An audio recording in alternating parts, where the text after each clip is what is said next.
bartesian.com/drinks. That's bartesian.com/drinks for Bartesian's best deal ever. Only at bartesian.com/drinks. Idaho Sports Talk with Prater and the Ball Game. They would believe in moral victories, but their morals need some work. On Sports Radio 95.3 FM and 1350 AM. The Ticket. You know, we moved this segment around, and it caught me off guard. I thought this was the top of the hour. Nope, it's the second segment. Appreciate you guys tuning in to KTIK, The Ticket. We're Prater on the Ball Game, and we're joined now by BJ Rains of Bronco Nation News, our partnership with him. This is our BNN report. BJ, what's going on, man? Busy weekend. Let's get after it. Got a couple games to talk about, don't we? Yeah, big day tomorrow for Boise State athletics. I got to say, guys, whoever wrote the prop bets, I was looking at those, and I missed the segment live, but those were unbelievable. Those were like Super Bowl Sunday ones with LeBron James and field goal. I mean, I loved those. I thought the Latrell Caples catches versus Max Rice made threes, like that kind of stuff was. Who do you like in that? Where would you play? I'd go Caples probably. I'd probably go Caples catches on that. There were a couple that I thought like were obvious, but for the most part, those were really good lines. So I think we stumbled into maybe a new segment, but there's pressures on JP to come up with lines that good each and every time. This allows it is an excuse for Prater to look at gambling stuff during the day for pre-show prep. But I did more prep on that segment than I look at all that red ink. I did all that prep on just stupid gambling prop bets that don't even exist. That doesn't surprise me one bit. That looks like a math quiz I took back in '96, man. BJ, this Nevada game. Where are you putting this? I mean, the huge game is next week in Laramie, and then Senior Day, Black Friday on Big Boy CBS. This game just kind of sits there. What are your expectations for Boise State going into it? Yeah, I mean, I got a column up at BroncoNationNews.com where basically I don't see how this game should be close. I mean, this has 45-10 written all over it. This is not the time if you're, Nevada that you probably want to be playing Boise State. I think they're going to be really upset with how the BYU game went. You're looking at a Nevada offense that's one of the worst in the country. All the stats just are not very good for them. And so I think that they're not going to give up very much. I don't see how Nevada gets more than 10 or 14 points. And I think the offense is going to do some things in this game. Now, the snow could be a factor. It's potentially going to snow, be rainy, slushy, snowy mix. Could be bad weather, which might change things. But I just look at the stats. I look on paper. It's certainly a one-sided game. And then I throw in the fact that Boise State's probably ticked off about the BYU game and wants to kind of right the ship a little bit. I just see tomorrow being a really one-sided game, and I got somewhere like 45-10. Yeah, BJ, I completely agree with you there on all that analysis. So let's break it down even just a little bit more. Let's go offense and defense. If this is a get-right game for Boise State football, what's the one area you want to see them get right on defense, and what's the one area you want to see them get right on offense? Well, on defense, certainly, I think you guys probably talked about it all week, but they got to find a way to get some pressure on the quarterback. I mean, that certainly was something that didn't go very well in the last game, which led to some big passing plays in the secondary. So I would say the two things are, the passing defense, and, Nevada is 119th in the country in passing offense and only 175 yards per game. So they don't, pass the ball very well. And so if you're Boise State's defense, you can't give up big passing plays. You got to limit in the passing game, and you got to get pressure on the quarterback. Those are the two things that you want to see them improve at. We don't know about Dimitri Washington, if he's going to play. We don't know about Zeke Noah, how all that's going to factor in. But from that side of the ball, I think those are the two things you want to do. And if you're Boise State's offense, everyone was hyping up the Nevada defense, and I went and looked at the stats, and they're not very good either. I mean, they're still 72nd in total defense. I think 90-something in points allowed. Their defense isn't that great. They're giving up 28 points a game. So, and I know part of that's because the offense is, never has the ball, and so the defense is out there a lot. But I think if you're the offense, you just want to continue to see Taylon Green progress. You want to continue to get the running game going and just do what you've done these last 4 weeks and just continue to move positively. I would like to see, as everybody would, Taylon Green run a little more, and I guess that does, matter based on how they're played defensively, against them. But I would like to see Taylon Green take a few more carries and just see this offense and Taylon Green continue to move forward. And the O-line, is Ben Dooley going to get some snaps on the O-line this week? How's that going to look? I think that's something I'm looking for as well. Hey, BJ, if someone were to ask you this, what area of concern do you have with this football team right now? I'll just throw one your direction. For me, it's the front four on the defensive line. I mean, last week without Tarlis, you lose Dimitri. They didn't get any pressure on the quarterback last week. That was part of the thing, that he was able to run as well. There was one TFL, and it was for a 1-yard loss. Would you say that is your concern, or do you have any other concerns you want to throw into this this crock pot of concern?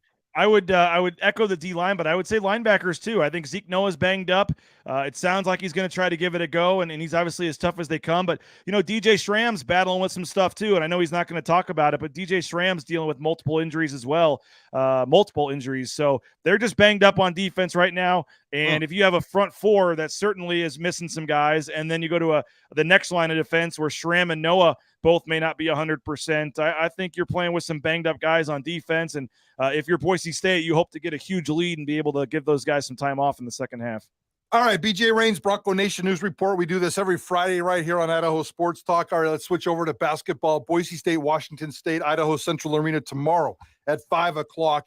BJ, I'm not so much interested in the game itself. I am. Johnny and I are going to go, and I know you're going to be there. We're fired up and excited to see this experience. But how did this deal come together? And more importantly, does Boise State have any interest in playing these kinds of games moving forward? Or is this kind of a test to see if that's even possible moving forward?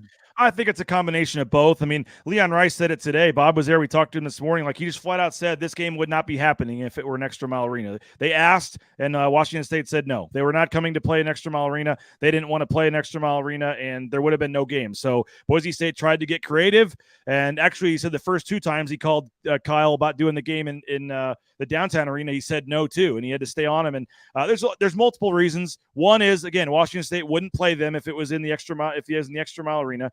2, it changes the numbers for the quad system. Now Washington State only has to be top 50 for it to be quad 1, not top 30, because it's considered a neutral court game downtown Boise. So it gives them 20 spots in the net rankings to play with by the end of the season, which is a big deal. And then this is a first ever of its kind game that's funding the Academic Achievement Fund, the Alston Fund, so to speak, where essentially the players are getting paid for playing in this game. Is essentially what it comes down to. I don't know the exact details of it, but playing in this game is going to earn these players some money. And so, and I believe, and if I'm not mistaken, I believe Washington State's players are going to get the same deal. So I think it was kind of a cool deal where they're and there's some things involved with it, NIL related stuff. So I don't know exactly how it's all working. I'm probably wrong here, but there is going to be a benefit to the players playing this game, which is why unsold tickets and things like that are directly impacting, some of the revenue for this game. But there's a lot of cool things they're trying to do, and that was one of them. And I believe it's one of the first ever of its kind to fund the Academic Achievement Fund here that Boise State has started. And other than that, it's the only way it would have happened is to have it there. BJ Rains, Bronco Nation News.com with us every Friday. Get to BNN, subscribe. BJ, November 12th, 5 p.m. tomorrow at Idaho Central Arena, this basketball game. What can you tell us about what type of game you think this is going to be? Well, it was up there in Spokane last year when they had the first version of this, and it was a heck of a game. It's going to be a smaller arena. Not sure if it'll be packed. They are offering 2-for-1 tickets, by the way, to try to fill the place. But it's going to feel loud because it's smaller, and it's a big game. I think that Washington State has some more size than South Dakota State had. There's a couple big guys on Washington State, so you're going to see Lucas Milner and Mo Silla get some more action in this game because I think that they just were not a good matchup in that first game. No, I think they're a better team than South Dakota State. So you saw that game. This game's going to be a tougher game for Boise State, and you certainly don't want to start 0-2. But Leon Rice pointed out, guys, he said we were the only team in the Mountain West that played anybody above 150 in the rankings in the first game. Everybody else pretty much played cupcakes and got an easy win. Boise State chose to challenge themselves this week and not be able to mask, any problems they have. They want to see them right away so they can get better as the season goes on. And this is going to be a tough game Saturday for Boise State, no doubt about it. They're listed as basically a pick-em on KenPom, but that's because it listed at home, not neutral. So I think Washington State's going to be a slight favorite in this game. And, it's one they'd love to have for the tournament, no doubt, but they're going to have, contributions from You do. And a guy like Chibuzo Agbo can't play 10 minutes and foul out. He's got to be a factor, and all the other things we've talked about all week. But, no, it's a big game for them for sure.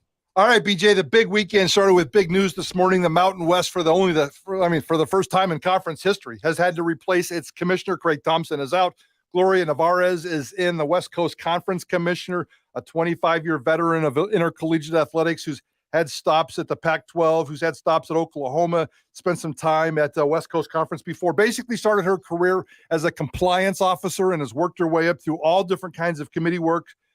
She is now in charge of the Mountain West Conference starting January 1st. Your initial thoughts on the new Mountain West commissioner? Yeah, it was funny because we got the press release while we were talking to Leon Rice today, and he did not know that was happening, didn't even know that it was a possibility. And I said, can we ask you about the Mountain West News? He said, well, what's that? And then I said, Gloria Navarro is the new commissioner. And you go back and watch the video I posted to Twitter. His smile and his eyes light up so much. He thinks it's an amazing hire for the Mountain West. Obviously, he said, talks about her knowledge of basketball and what she's done there. You look at some of the favors Gonzaga's gotten in the conference in terms of the conference tournament being reorganized when Gonzaga almost left.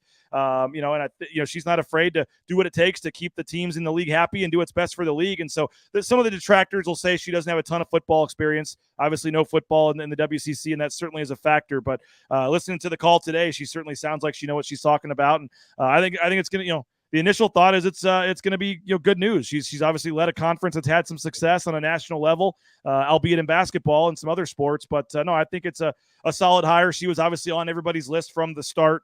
And I'll be curious what happens, though, if there's going to be some changes to the conference basketball tournament seeding and some of the things that Leon and some other folks have wanted that they did in the WCC. I wonder what that conference tournament's going to look like moving forward. I think that's going to be on the horizon. A lot of conferences, most leagues do that now where they protect the better teams in the regular season. BJ, no football experience. She spent a lot of time with the Pac-12, and hopefully she had a front row seat into what Larry Scott was doing incorrectly, and she can take all those miscues with television network and scheduling and any other thing that he was accused of, and he can do a better job. I mean, I like the hire. We'll see where it goes, but good for her, good for the Mountain West. It's happened a little quicker than I thought, but BJ, you got a busy day tomorrow with BNN, man. Holy smokes, plenty of coverage there, and where can they go? Yeah, BroncoNationNews.com. We'll have all full coverage of both games. Going to try to hit both games tomorrow. See if we can make that happen. And that should be a big day for Boise State athletics. And just throw out a plug for our YouTube channel as well. Follow that, and we'll have all the videos and things there. All right, always appreciate you, BJ. You're the man, dude. Stay busy this weekend. I know you will. We'll see you guys down there tomorrow. Appreciate it. Yeah, BJ Rains. Yeah, we will see him. He's going to both events. How sweet is that? BJ Rains, rock star, Prater. JP, how about high school football in the semifinal preview?